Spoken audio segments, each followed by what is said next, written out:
Goeiemôre aan julle almal. Weet jy, vroeër is gewoonlik. Voel ook beter vandag. Ek dink julle kan sommer sien dat die lewe is weer besig om terug te kom in die oë. Ja, ek is baie dankbaar vir die Here, vir alle gebede en ook vir julle. Ek moet net nog iets by sê. Ek vergeet dit elke keer en ek mag nooit ophou om dit te sê nie. En dit is dat ek uit my hart uit is namens my gesin en almal, vir almal van julle wat ons finansiëel ondersteun. Prys die Here. Ek dank die Here daarvoor. Daar's party maande dat ons nie weet hoe gaan ons deurkom nie, en dan kom die Here vir ons deur. Julle weet, ons vra niemand geld nie. Nee, ons bron is die Here. Maar dankie vir julle wat ons elke keer, elke maand so getrou ondersteun. Ons waardeer dit uit ons hart uit. Mag die saad wat jy saai vir jou ook 'n 100voudige oes gee. Nou goed, genoeg daaroor. Ek wil vanmôre praat met iemand wat sy hele lewe aan die Here afgewy het. Jy weet, dis een ding om 'n Christen te wees, dis een ding om kerk toe te gaan, dis een ding om sommer miskien iets goeds te doen, maar dis 'n ander ding om jou hele lewe, alles wat jy het, alles, ken jy die woord alles? Alles beteken alles, net te los en die Here te dien. Daar waar jy loop, daar waar jy gaan, daar waar jy sit, daar waar jy staan, alles gaan oor die Here. Nou, daar's een so persoon, daar was 'n hele paar, maar een so persoon was Petrus. Nou, Petrus was aangeraak. Onthou julle, hy het daar geloop, toe is die verlamde daar voor die kerk gestaan, voor die tempel. En toe lê hy daar en hy vra vir 'n ou almoesie. Dit staan nie in Handelinge, gaan kyk dit gerus. En dan vra hy vir 'n almoesie. En toe kom Petrus verby en sê, hey, luister, ek het nie vir jou geld nie. Ek het nie vir jou 'n R20 of 'n R50 nie, want ou kerkmense gee hom maar ietsie. Ag, die ou arme pateet, gee hom maar ietsie dat hy 'n brood kan koop. Maar hy het iets gehad wat groter was as al die geld in die wêreld. Hy het Jesus gehad. En hy sê vir hom, goud en silwer het ek nie, maar in die naam van Jesus Christus staan op. Daar staan daai ou op. En die hele mense van die tempel en almal is bewus, en dit maak 'n opskudding in die gemeenskap, want hulle het hierdie man geken, man, hulle weet mos, op daai hoek, daar staan hy. En dan kom hierdie man, hy staan op, en oral waar hy loop, volg hy nou vir Petrus. Nou, daar is die bewys. Daar is die bewys dat die Here kan werk. Dan loop die bewys hier agter hom aan die getuienis. Nou, ek wil 'n bietjie verder lees hier uit Handelinge uit. Jy gaan dit baie van hou en gaan doen 'n bietjie huiswerk. Gaan lees 'n bietjie die Handelinge 4 en 5. Hoor 'n bietjie wat sê hy hierso. Nou Petrus. Hy sê Handelinge 5. Kom ons lees hier. Kom ons lees hierso. Vers 12. En deur die hande van die apostels het daar baie tekens en wonders onder die volk plaasgevind. Ek gaan dit weer sê. Deur die hande van die hande, dit beteken die hande het iets gedoen. Die hande het hulle opgelê. Het daar baie tekens gekom. Hande en geloof bring baie goed, né?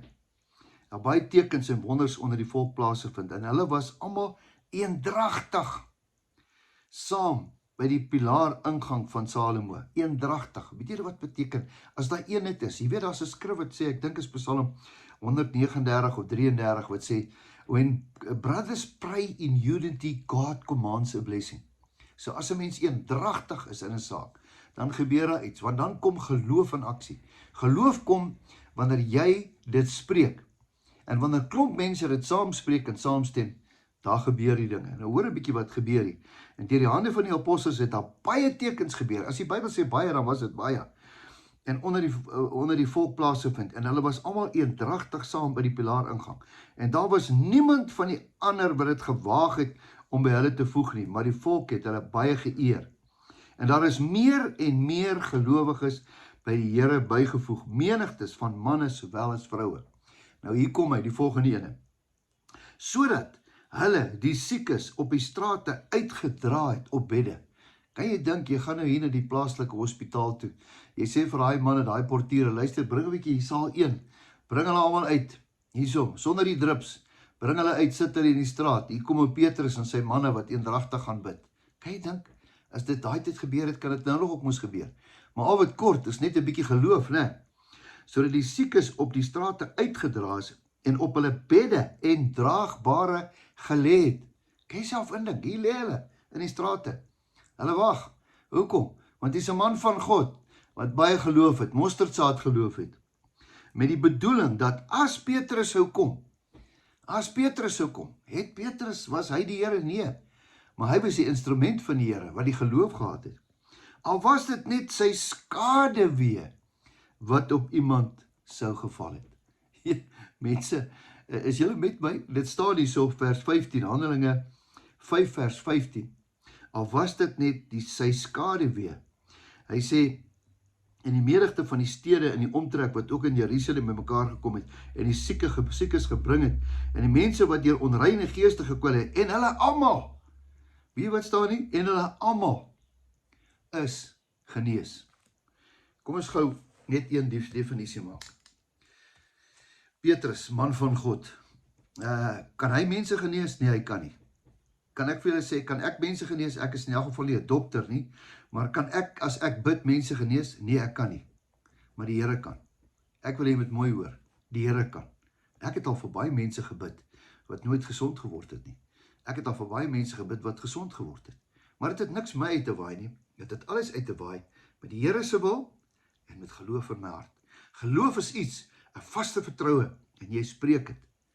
Nou, hierdie is baie kosbaar. Tot sy skaduwee het oor hulle geval. Weet julle wat sê hierdie woord? Hier einde van, dink Johannes, staan daar van, dat die disippels het baie goed gedoen. Baie goed is gebeur, wat nooit opgeteken is nie. Weet julle dat Jesus vir die disippels gesê het, en julle sal groter dinge doen, as wat ek ooit gedoen het. Nou, is jy 'n disipel? Ja, ek en jy is. Is jy 'n volgeling? Ja, ek en jy is. Nou, hoekom bid ons nie? Nee, Here Dawie, kom ons vra maar vir Angus, of vra vir Dawie, of vra vir die ou, of die pastoor, of die dominee, hy kan bid. Nee. Nee. Die woord sê, die geloof van 'n regverdige het groot krag. Regverdige. Kom ons gaan vanmôre voor die Here en sê, Here, ons het nog 'n doel op hierdie aarde. Ek ken iemand wat in ons selgroep is, ou Anton, ek gaan so 'n bietjie oor hom spog vandag. Pragtige man, wat eendag was sy kleinkind baie siek. Klein ou seentjie, babietjie, man, hy was in die hospitaal. Bel hy my, Dawie, jy moet kom bid. Ja, ek het gekom. En ek sê vir hom, hoorie, Anton, ek dink jy moet bid. Nee, maar ek is, jy weet, ek is nie 'n heavyweight soos jy nie, man, asseblief, ek is net 'n gewone ou. Ek sê, jy moet bid, asseblief. Ek voel die Here sê, jy moet bid. Gaan julle my glo as ek vir julle sê, daai kind het gesond geword, en vandag het Anton 'n genesingsbediening. En glo my, nie almal word gesond nie, maar ek sê, Anton bid vir elke persoon. Hy bid vir my ook. Hy het vir my gister gebel. Hy sê, Dawie, ek bid vir jou. Nou, julle kan sien, ek voel sommer beter, ek lyk sommer beter. Bid, geloof. Moenie dat jou verlede jou terughou, dat die duiwel jou terughou met dinge wat jy dalk verkeerd in jou lewe gedoen het, van God se bediening wat in jou is nie. Grootste bediening, baie keer, is net om te bid. En ek het iets geleer by Job, en toe Job vir sy vriende gebid het die Here hom gehelp. Is dit nie amazing nie? Vandag wil ek vir jou bid. Nie dat die Here my moet help nie, maar ek wil vandag vir jou bid, want die Here sê ek moet vir jou bid. Miskien is jy dalk die volgende Petrus, dat die mense wat uit die strate uit sal kom, daar met hulle draagbare, met hulle drips en als, wag hulle vir jou, en jou skaduwee val oor hulle. Dawie, mag dit so wees. Ja, weet waar begin het? By gehoorsaamheid, klein goedjies. Bid. As die Here vir jou sê, bid. Luister, ons almal is gebroken. Ons almal maak foute. Maar niks keer jy om te bid nie. Ek wil vanmôre vir jou bid. Here, baie dankie vir hierdie mooi dag. Dankie vir al die liefde. Dankie dat ek beter voel. Dankie vir mense, Here, wat vir my bid. Dankie dat ek vir mense kan bid, vir vriende, vir kosbare persone. Ek bid vandag vir hierdie persoon. Ek weet nie wie dit is nie. U sê nou vir my, ek moet vir hierdie persoon bid, wat dit so nodig het. Here, ek bid vir hierdie persoon. Ek bid dat u skaduwee oor daai persoon sal val vandag.